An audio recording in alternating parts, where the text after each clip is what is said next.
Okay, we are at a probably the pivotal. Well, we're coming up to the pivotal moment of Jewish history. We're not going to do it until next week, but here we go. It's the end of Yosef was in jail. He was in jail for up to 12 years. He got 10. He was a 10-year sentence for being framed for the rape of Potiphar's wife, which he never raped, but she said he tried to. It was the original Me Too movement, and he was thrown into jail. He interpreted correctly dreams of the butler and the wine steward of Paro, and he relied on the wine steward Paro to get him out. He says, "Look, I'm just a Hebrew. I'm in this thing. I'm innocent." And he asked him twice. You know, you ask someone to do something for you. You ask him once. You ask a guy twice. It's like, why'd you ask him twice? Maybe you didn't hear you the first time. I mean, come on, what's going on here? It showed a lack of faith on his very high level. Look, you can't blame the guy. He's been in jail for 10 years, but on the level that he is as a tzaddik, he's a tzaddik. He's the first person called Yosef HaTzaddik, the righteous Yosef. That's a very big title to carry. He should have seen that this whole thing, and when we should see this in our lives as well. There are events that are inexplainable that come together. Hashem is arranging something for you to happen, and you got to work it, and sometimes you kind of go with it and not push it too hard. I'm sure we've all had experiences in our lives where we kind of pushed it a little too much and kind of forced a situation that really was not the proper one. You know, it would have gone much smoother another way, but you know, we were a control freak over it, and we pushed it so hard, and that's what Yosef did. He pushed it too hard. So because of that, he got another 2 years in jail. The wine steward got out of jail. He forgot about Yosef completely. Then Paro has dreams after 2 years, exactly to the day. It's Rosh Hashanah.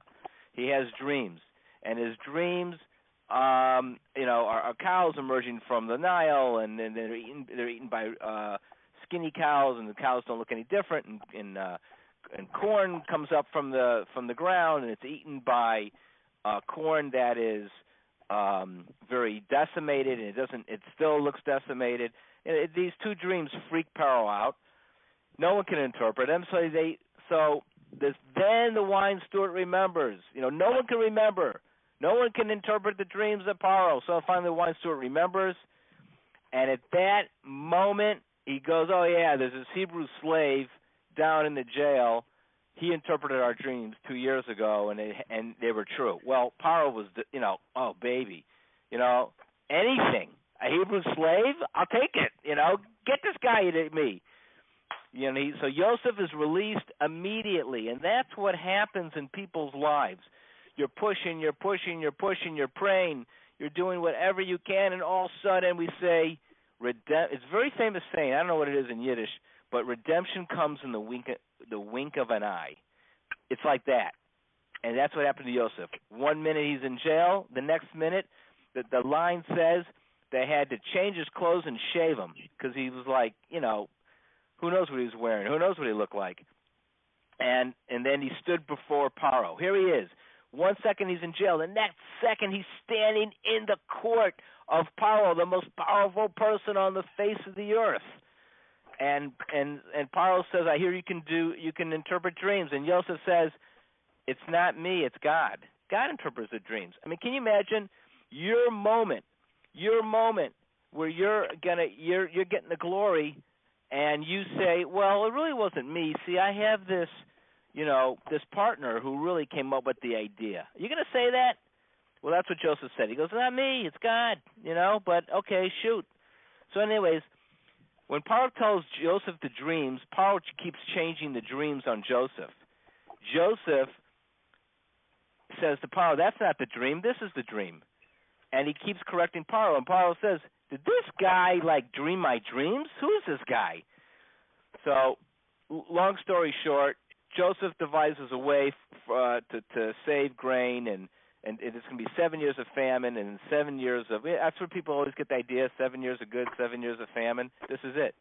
It's 7 years of good that were going to be unbelievable, over the top. Stock market was going to hit 50,000. Then they were going to go into a depression like no one ever saw. It was going to be like famine. But Joseph said, we'll save the grain. And that's not an ingenious idea, but whatever. And Paro said, okay, you'll be the boss.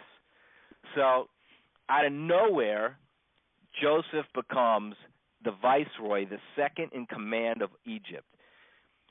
He is given a new name, and because he's given a new name now, when his brothers meet him, because they're going to meet him in a moment, they don't know who he is, because they're not calling him Yosef ben Yaakov.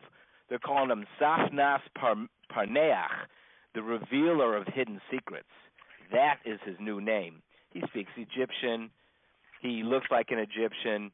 The brothers have no idea who this guy is. And then they give him a wife. And who's his wife? They give him the child of his sister, Dinah, who was raped and by Hamor, and not by Hamor, by Hamor's son. And so he's marrying a Jewish woman in all of Egypt. He's marrying the one Jewish woman that exists there. She was sent down to Egypt away from the family after the rape, the baby. Why? I'm not quite sure. And she was, for some reason, raised in Egypt, and she was a Jewish Maidalach, and she became Joseph's wife. And so her children, they had Jewish children. And those two children were Ephraim and Manasseh, if you know those names, Ephraim and Manasseh. And they will become, subsequently, tribes. Manasseh and Ephraim will become tribes from Joseph. Joseph was supposed to have 12 tribes, but he lost 10 of them because when Paro, when Potiphar, the wife of Potiphar, tried to seduce him, he got so excited he gave up 10 drops of semen. They said the semen was literally coming out of his fingers, 10 drops, one per fingernail. And he held himself back. So imagine 17 years old with Mrs. Robinson. You know what I mean? It's like, you hold yourself back. And he could, so he lost 10 drops, and so he only had 2 tribes instead of 12.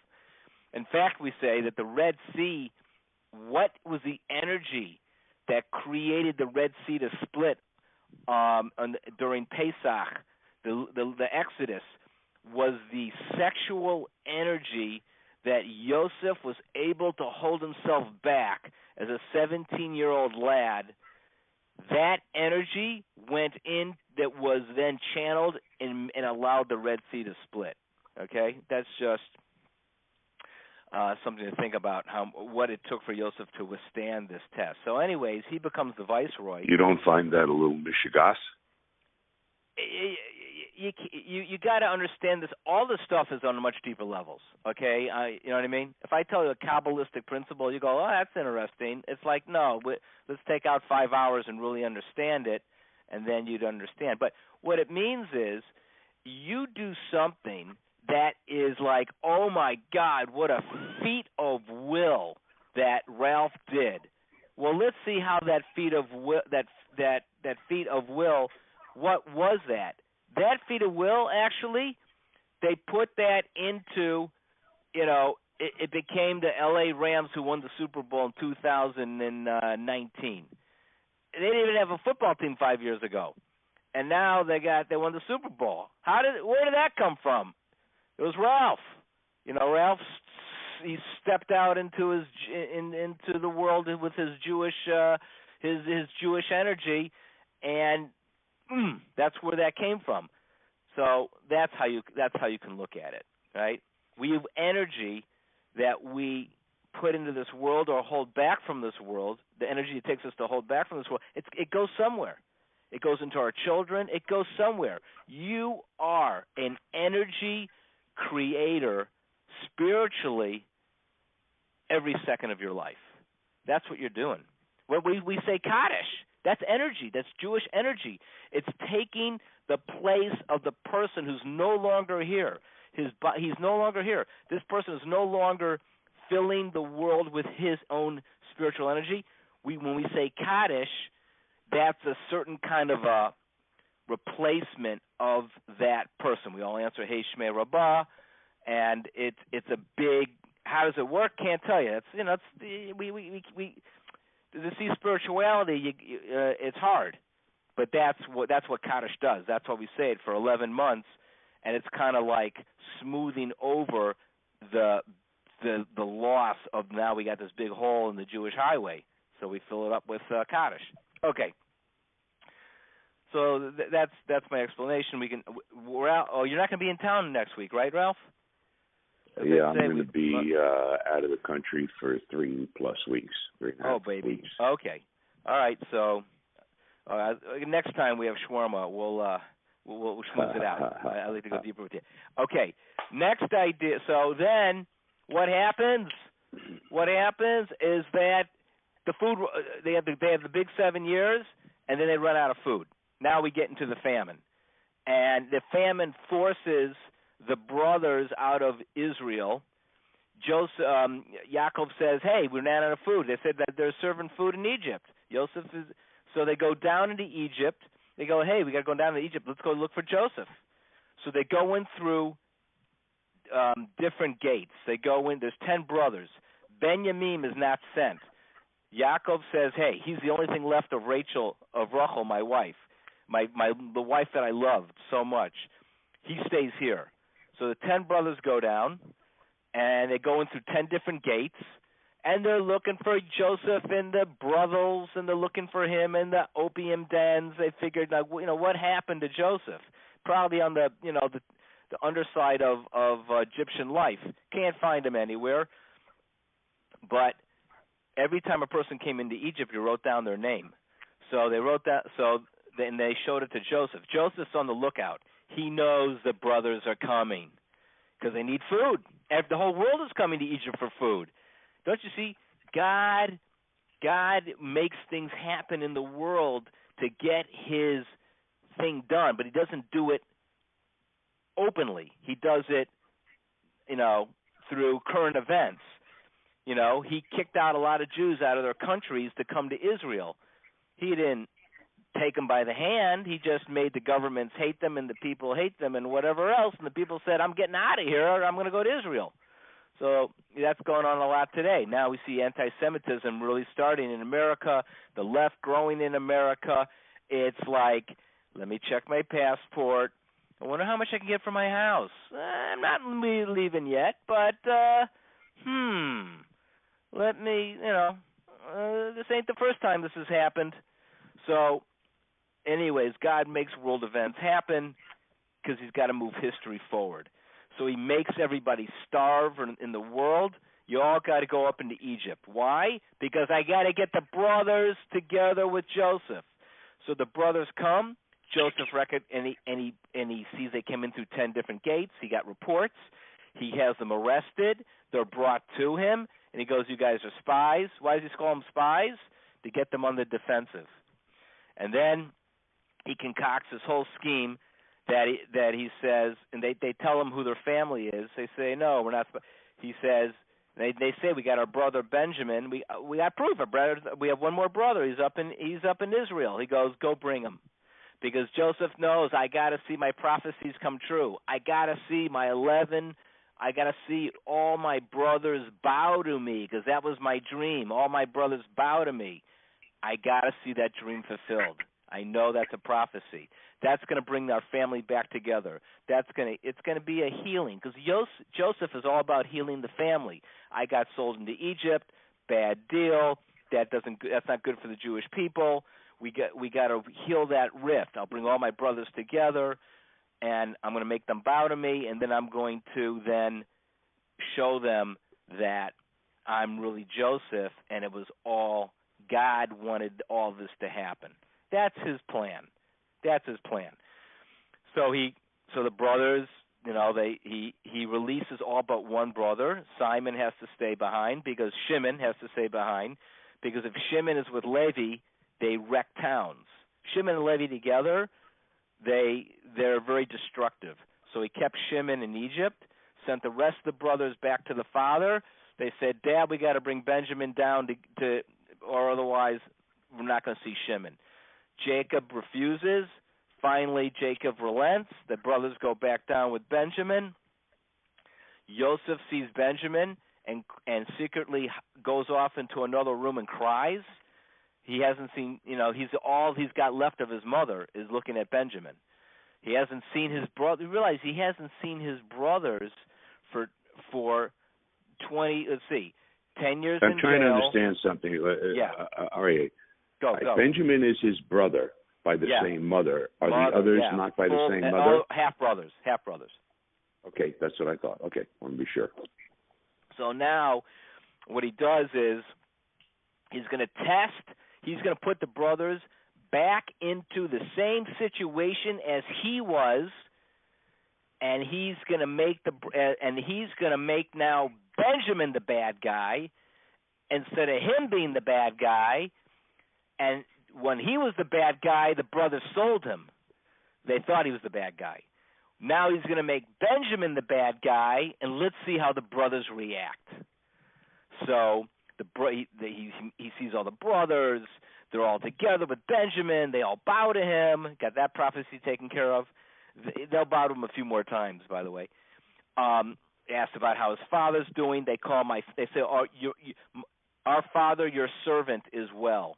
And Joseph should have said, never call your father my servant.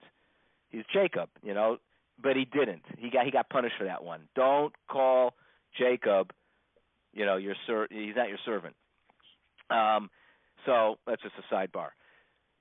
He lets the brother, he lets him go, gives him a lot of food, hides his goblet in Benjamin's backpack, and then they go away. He then calls out the police. He says, chase after them. They stole my goblet. They go out. The brothers are leaving to go back to Israel. They stop them. They find the goblet in Benjamin's backpack where it was planted. Right? All the brothers come back. They apologize. They say, we'll be your slaves. We're so sorry. He goes, nah, you don't need to be my slaves. Just this thief, he'll be my slave. The rest of you, go peace unto your father. And that's where the Parsha ends. So now, it's the most exciting Parsha. I mean, this is the first Parsha. It's the only Parsha where, you're halfway through a story and the Parsha's over. And Aryeh, I missed. Which brother remains a slave? Benjamin. Yeah, okay. His real brother. His true brother, right. His true brother. Yes. And Jacob is going to go crazy because that's all he's got of his of Rachel, his Rachel. Right. Because Joseph's gone. All he's got is Benjamin. So he knows he put them to the final test. They cannot face Jacob without Benjamin because Jacob warned them, don't you dare come back without Benjamin. So this is where we leave it. And this is, and the whole time the brothers are saying, why did God do this and all that? And the whole thing was being manufactured by Joseph. Just like we're going crazy in our life, and Hashem is manufacturing everything. He wants to get us. He wants to wake us up. So he does things around us to get us that reaction of why is God doing this? And God says, thank you very much. That's what I wanted to ask. Why am I doing this? Think about your life. Think about what you did wrong. Think about what you're doing right. Think what you're supposed to do. Hello? That's what's going on. All right, next week we'll talk about, I want to talk more about Hanukkah, but we'll talk about it next week, how the bringing the brothers together is part of the Hanukkah message. Oh, well, good Shabbos. Call in from wherever you are, or it'll be recorded. Don't worry, okay? I will tell you this, that not in every city, but certainly in, not in Rio really, but in Buenos Aires and about 3 other of the ports that we're in, will be visiting the Jewish area or the Jewish section or, some Jewish heritage. Sounds fascinating. I love it. It's going to be pretty cool. Wow. All right. Send me the itinerary if you could. I'd love to see the itinerary. Okay. I did travel for 5 years of my life. I love reading I read itineraries like you read the sports page. Well, I can send you, the ship's itinerary, where we're going to be, but each of the tours and each of the things, obviously, No. Just send me, show me the port of calls. Say where we're going to go. Yeah, okay. Yeah. Okay, bye, everybody. Good Shabbos. Happy Hanukkah. Good Shabbos. Okay, Happy Hanukkah. Good Shabbos. All right, Jeff, I'll think about that accountant. Bye-bye. Okay, bye-bye. Bye, Jeff.